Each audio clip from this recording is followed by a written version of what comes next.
El exorcismo de las 7 hermanas. Historia completa. San Salvador, julio de 2024. La noche era tan húmeda que el aire parecía pegarse a la piel como una segunda capa de sudor.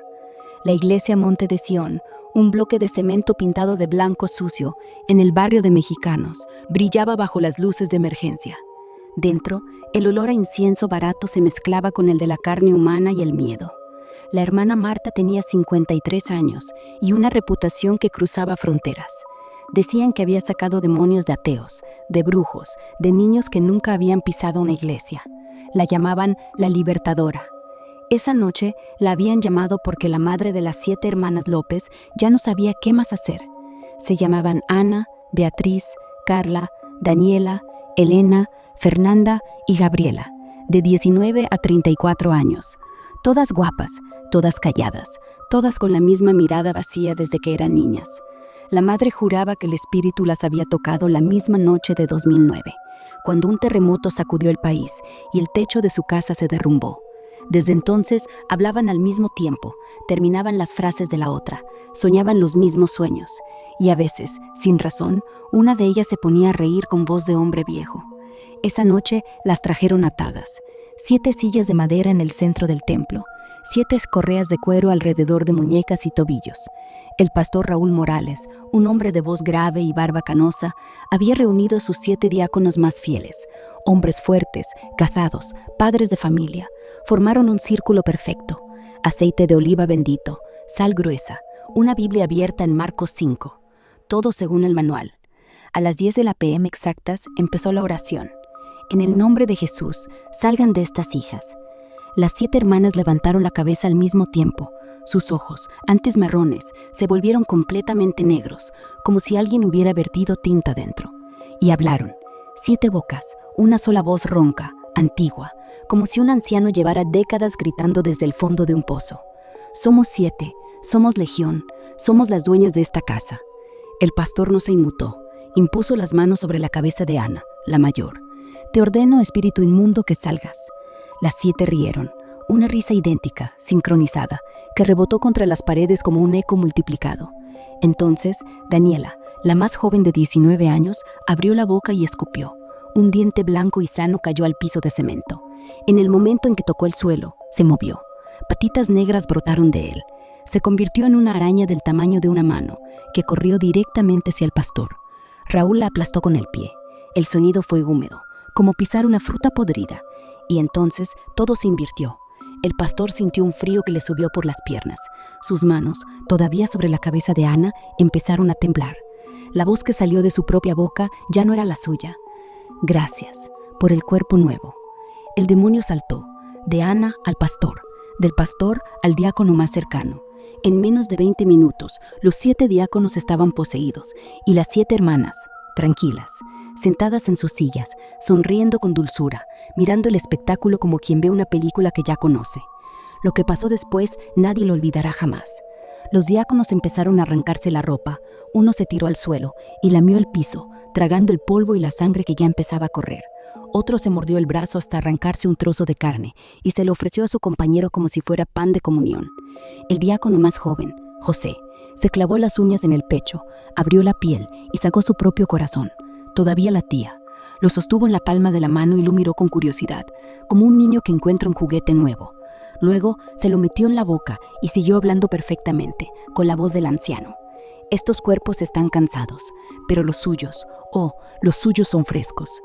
A las 02 a.m., las 7 hermanas se levantaron. Las correas de cuero cayeron solas al suelo, como si nunca hubieran estado atadas.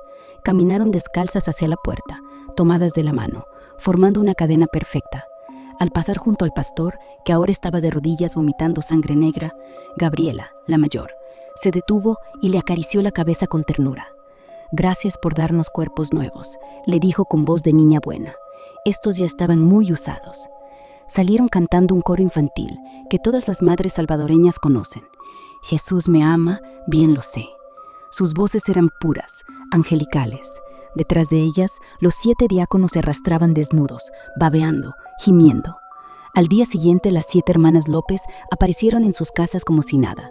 Desayunaron con la madre, fueron al mercado, Se peinaron unas a otras, perfectamente normales. Los 7 diáconos habían desaparecido. Solo quedó un vídeo, grabado por un fiel que nunca se atrevió a subirlo. En él se ve a los 7 hombres, completamente desnudos, caminando en fila india hacia el bosque detrás de la iglesia. Las 7 hermanas los seguían tomadas de la mano, todavía cantando.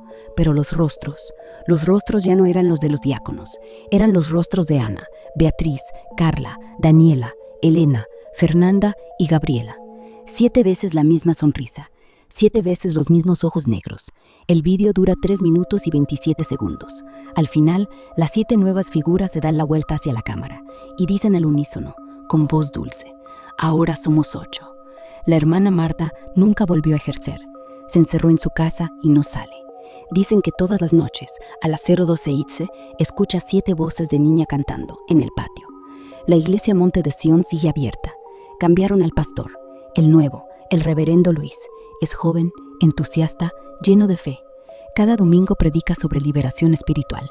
Y cada domingo, en la primera fila, están las 7 hermanas López, siempre vestidas de blanco, siempre tomadas de la mano, siempre sonriendo, con 7 sonrisas idénticas.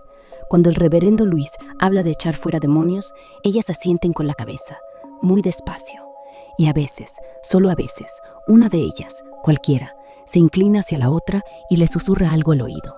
Entonces las 7 ríen bajito, una risa sincronizada que nadie más escucha. La madre ya no va a la iglesia, dice que prefiere quedarse en casa. Dice que prefiere no ver cómo sus hijas se miran al espejo y se llaman por los nombres de los diáconos, desaparecidos. Y cada noche, cuando las luces de San Salvador se apagan, se escucha en el barrio de mexicanos un coro infantil que viene del bosque. 7 voces puras cantando: Jesús me ama, bien lo sé, porque la Biblia dice así. Pero al final de la canción, muy bajito, se oye una octava voz, más grave, más vieja, más hambrienta, y sonríe.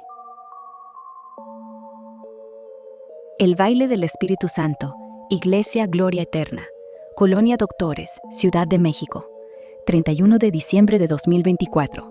La noche olía a copal, sudor y tamales recién hechos.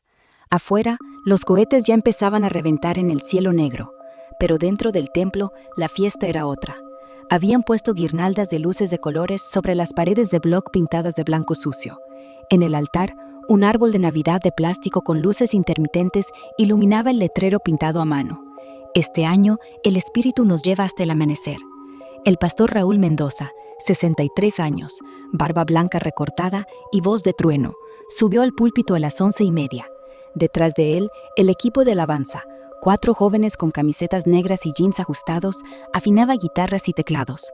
La congregación era la de siempre: señoras con Biblia gastada bajo el brazo, hombres con sombrero vaquero todavía puesto, niños correteando entre las sillas de plástico y un puñado de jóvenes que solo venían por la novia o por el aire acondicionado. Entre ellos estaba Laura Vargas, 28 años, embarazada de 7 meses. Su esposo, Javier, le sostenía la mano con fuerza. A su lado, su madre, doña Chelo, de 78 años, ya movía los pies descalzos sobre el piso frío porque así se siente mejor al espíritu. Más atrás, el diácono Samuel, un hombre callado que nunca faltaba a ningún culto, observaba todo con ojos entrecerrados, como si oliera algo raro en el aire. Esta noche, gritó el pastor, no hay reloj, no hay mañana, solo él. Vamos a bailar hasta que el espíritu nos diga basta. ¿Quién está listo? Un rugido de amén sacudió las paredes. A las 23:59 exactas, las luces bajaron. El teclado empezó con una nota larga y grave. Santo, santo, santo, Señor Dios Todopoderoso. La voz de la congregación se elevó como una ola. Al principio eran movimientos suaves, manos levantadas, cabezas inclinadas, algunos giros lentos. Laura cerró los ojos y dejó que su cuerpo se mejiera. El bebé dentro de ella pataleaba al ritmo, como siempre. A las 0:07, la música se cortó de golpe. El teclado, la batería, los micrófonos, todo quedó en silencio. Pero la canción siguió. Ahora venía de todas partes y de ninguna. Un coro de niños, docenas de voces infantiles puras, cantaba la misma letra, pero al revés. Oh Todopoderoso, Dios, roñece, Otanos, Otanos, Otanos. El sonido era cristalino, cercano, como si los niños estuvieran dentro de las paredes. Nadie se detuvo. Los pies de Laura siguieron moviéndose solos. Intentó parar, pero sus rodillas se flexionaban y sus talones golpeaban el piso con ritmo propio. Miró a Javier. Él también giraba, con los ojos muy abiertos, asustado. «Jadi, no puedo parar», whisperó. Él no respondió, solo seguía girando, cada vez más rápido. A las 00:45, los primeros gritos de dolor empezaron. Las plantas de los pies de la gente se estaban desgarrando contra el piso de cemento. Trozos de piel volaban como pétalos rojos. Una muchacha de 15 años giraba tan rápido que su cabello azotaba el aire con un zumbido. Doña Chelo, la anciana, reía mientras sus pies desnudos dejaban huellas sangrientas en forma de círculo perfecto. Laura sintió algo extraño en su vientre. No eran patadas normales. Era como si el bebé estuviera bailando también, girando dentro de ella al mismo compás. Se tocó la barriga y sintió una forma dura moverse bajo la piel, como si una mano pequeña empujara desde adentro, siguiendo la melodía invertida. A las 01:30, las voces humanas desaparecieron. Solo quedó el zumbido. 250 fieles zumbando al unísono, como un panal gigantesco. Sus ojos se habían puesto completamente blancos, sin pupila, sin iris, solo dos esferas lechosas que reflejaban las luces de Navidad. El pastor Mendoza, empapado en sudor, bajó del altar y empezó a desconectar cables. Arrancó la clavija del teclado, del amplificador, del micrófono principal. Las luces del templo siguieron encendidas, incluso las de emergencia, incluso las que estaban apagadas desde hacía años. A las 3:02, los cuerpos empezaron a romperse. Los brazos de Samuel, el diácono, se alargaron como goma. Los huesos crujían mientras se estiraban. Los codos se doblaban hacia atrás con un chasquido húmedo. Una mujer joven cayó de rodillas. Sus piernas se torcieron hacia atrás a la altura de las rodillas, como las de un ave. Se levantó de nuevo y siguió bailando sobre esos pies invertidos, sonriendo con una boca demasiado abierta. Doña Chelo fue la más terrible. Su columna vertebral se partió con un sonido seco, como rama verde. Su torso se dobló hacia atrás hasta que su cabeza quedó mirando al techo. La anciana reía. Reía con una carcajada que no era suya, mientras su cuerpo seguía girando, la cabeza colgando hacia abajo, el cabello blanco arrastrando por el piso ensangrentado. Laura ya no sentía a su bebé, solo sentía que algo dentro de ella bailaba con más fuerza que ella misma. El pastor se arrodilló en el centro del altar, levantó los brazos y gritó con toda la voz que le quedaba: «En el nombre de Jesús de Nazaret, deténganse». El efecto fue inmediato. 250 cuerpos se congelaron al mismo tiempo. El zumbido cesó. El coro invisible de niños también. Solo se escuchaba la respiración agitada del pastor y el goteo de sangre cayendo al piso. Durante 3 segundos hubo un silencio perfecto. Entonces, con una sola voz, 250 gargantas hablando al unísono, en un tono grave y antiguo que no pertenecía a ninguna de ellas, dijeron: «Jesús ya se fue. Ahora bailamos para otro». Y retomaron el baile. Esta vez era más rápido, más violento. Los cuerpos se golpeaban entre sí, se pisaban, se mordían. Algunos se elevaban del suelo y giraban a 30 centímetros de altura, con los pies colgando inertes. Otros se arrastraban por el piso como insectos, todavía moviendo las caderas al ritmo de una música que nadie escuchaba ya. Laura sintió que su bebé salía de ella, pero no hacia abajo, hacia arriba. Algo pequeño y húmedo le subió por la garganta y salió por su boca abierta en un grito silencioso. No llegó a verlo, solo sintió que su propio cuerpo se volvía ligero, ligero, ligero. A las 06:15 de la mañana del 2 de enero de 2025, la policía y los bomberos entraron al templo después de recibir 3 llamadas desesperadas de vecinos que decían haber escuchado gritos y risas que no paraban. Encontraron el lugar vacío.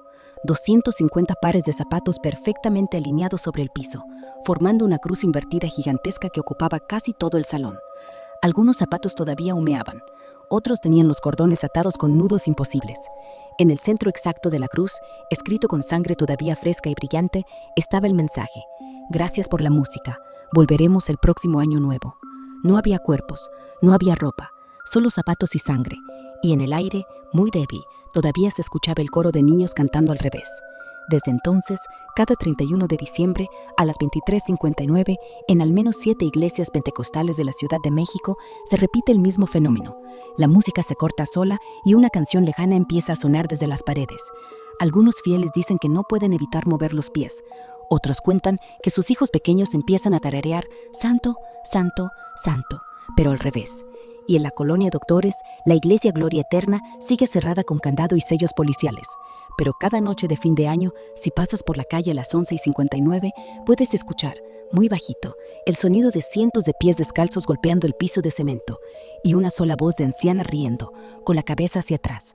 La noche de las lenguas, barrio de la Victoria. Lima, 14 de febrero de 2025. La iglesia pentecostal Fuego del Sinaí no era grande, pero esa noche parecía pequeña de tanto calor humano. 112 personas apretadas entre paredes de bloque pintadas de azul celeste, ventiladores de pie que apenas movían el aire cargado de sudor, perfume barato y expectación. Afuera, los petardos de San Valentín explotaban en la calle como disparos lejanos. Adentro, solo se escuchaba el rumor de las oraciones y el latido colectivo de un pueblo que necesitaba creer que esa noche iba a cambiar todo. El pastor Raúl Mendoza, de 54 años, subió al púlpito a las 10:45 p.m. Llevaba la camisa blanca empapada y una sonrisa que no le llegaba a los ojos. «Hoy no pedimos, hoy exigimos», dijo, y su voz retumbó en los parlantes baratos. El Espíritu Santo va a bajar tan fuerte que algunos no van a soportar el peso de su gloria. Nadie notó que al decir gloria, su mano derecha tembló. A las 11 de adentro, les apagaron todas las luces. Solo quedaron las velas rojas, 112 llamas temblando como lenguas de fuego. El coro empezó suave, casi susurrando. Fuego, fuego, fuego cae sobre mí. Primero fueron solo los más fervorosos, las abuelas con pañuelos encima de la cabeza, los jóvenes con camisetas del equipo de fútbol, las madres solteras que lloraban antes de que empezara la música. Después, el resto. Cuerpos cayendo al piso como si una mano invisible los empujara. Brazos levantados, lágrimas, gritos de ¡Gloria! A las 00:33 el sonido cambió. Ya no era un coro, era un río. Un solo río de sílabas extrañas que subía y bajaba, que se enredaba y se desenredaba. Hermoso, hipnótico. Algunos empezaron a reír sin motivo, otros a llorar con una sonrisa tan grande que se les partían las comisuras. Ana Lucía, la hija de 12 años del tesorero, estaba sentada en la tercera fila con su mamá. Era una niña callada, de ojos grandes y trenzas perfectas. De pronto, se levantó de golpe, como si alguien lo hubiera jalado del pelo. Sus ojos temblores se pusieron blancos, completamente blancos, como huevos cocidos, y habló, no con su voz, con una voz grave de hombre adulto, ronca, como si hubiera fumado 3 paquetes diarios durante 30 años. Abrir las puertas, todas las puertas. El pastor Raúl se acercó corriendo, Biblia en mano. En el nombre de Jesús, sal de ella. Ana Lucía giró la cabeza 180 grados sin mover el cuerpo. El cuello crujió. Sonrió con dientes demasiado blancos. Ya no hay Jesús aquí, Raúl. Y lo agarró del cuello. Lo levantó 1 metro del suelo. El pastor pataleó en el aire como un niño. Nadie se movió. Todos seguían en el suelo, temblando, pero ahora sus bocas se movían al mismo ritmo, aunque no emitían el mismo sonido. Era como si cada persona estuviera escuchando una canción distinta, pero todas bailaban la misma coreografía. A las 01:17, las puertas de la iglesia se cerraron solas. El golpe fue tan fuerte que 3 vidrios se rajaron. Al mismo tiempo, las ventanas se cubrieron de escarcha por dentro. El termómetro digital de la pared marcaba 34 grados Celsius, pero el aliento de la gente se convertía en vapor blanco. Las personas que aún estaban conscientes empezaron a arrastrarse hacia el altar. No caminaban, se arrastraban, como si algo invisible les hubiera atado una soga a los tobillos y tirara de ellos. Algunos se rompían las uñas contra el piso de cemento. Nadie gritaba de dolor, solo gemían sílabas desconocidas. El pastor Raúl, ya en el suelo, vomitó. No era comida, era una sustancia negra, espesa, que olía a azufre y a carne quemada. La sustancia se extendió por el piso y formó letras perfectas, como si una mano invisible las estuviera escribiendo. Ya estoy dentro. A las 3:33 exactas, los 87 fieles que aún respiraban se pusieron de pie al mismo tiempo, como marionetas a las que alguien hubiera cortado los hilos y luego los hubiera vuelto a pegar con alambre. Empezaron a caminar en círculos perfectos alrededor del púlpito, descalzos, pisando sus propios pies, una y otra vez, hasta que el piso se volvió resbaladizo de sangre. Ninguno hacía gesto de dolor, solo repetían, en perfecto unísono, la misma frase. Ahora ya no eran lenguas desconocidas, ahora se entendía claramente, en español, con voces que no eran las suyas. Venimos a recoger lo que es nuestro. Dieron 9 vueltas completas. En la 10ª, todos se detuvieron al mismo tiempo. Levantaron la cabeza hacia el techo, sus ojos seguían blancos, y sonrieron. El bombero José Luis Ramírez fue el primero en entrar cuando derribaron la puerta a las 06:12 am. Lo que vio lo acompañaría el resto de su vida. 87 personas de pie, formando un círculo perfecto. Todos respiraban al mismo tiempo, inhalaban y exhalaban, en un solo pulmón gigante. Nadie parpadeaba. Cuando los paramédicos intentaron mover a uno, el resto giró la cabeza al mismo tiempo para mirarlo. Todos al mismo tiempo, como si fueran una sola criatura, con 87 pares de ojos blancos. Ninguno recordaba su propio nombre. Cuando les preguntaban, ¿cómo te llamas?, respondían con la misma frase, en la misma voz grave: ya no soy tuyo. Ana Lucía fue la única que habló algo distinto. Miró directamente a su padre, el tesorero, que había llegado con la policía, y le dijo, con esa voz de hombre: papá, ya no tienes hija, tienes puerta. Después sonrió y se unió al coro silencioso. Pasaron los meses. Los 87 fueron repartidos entre hospitales psiquiátricos y casas de familiares. Ninguno mejoró. Comían cuando les daban de comer, dormían cuando les apagaban la luz. Pero cada 14 de febrero, a las 00:33 exactas, ocurría lo mismo. Los móviles de los familiares recibían un audio de WhatsApp, número desconocido, duración 33 segundos. Se escuchaba el coro de esa noche: fuego, fuego, fuego cae sobre mí. Pero no eran las voces originales, eran las 87 voces, cantando al mismo tiempo. Y al fondo, muy bajito, se escuchaba la risa de un hombre adulto que nunca había estado en esa iglesia. El pastor Raúl Mendoza sobrevivió. Lo encontraron tirado detrás del púlpito, con la Biblia abierta en el libro de Hechos, capítulo 2. Tenía las páginas pegadas con su propia sangre. En el margen, escrito con dedo tembloroso, había una sola frase: no era el Espíritu Santo, era el que imita al Espíritu Santo. Hoy, un año después, la iglesia sigue cerrada con candado y cadena. Los vecinos dicen que a veces, a las 00:33 del 14 de febrero, se ven luces rojas adentro, y que si te acercas lo suficiente, escuchas el coro, pero ya no suena como oración, suena como hambre. Y cada año, el audio de WhatsApp llega a una persona más, alguien que nunca pisó esa iglesia, alguien que solo leyó esta historia, como tú. ¿Escuchaste algo a las 00:33? No mires el teléfono ahora. Es mejor que no sepas.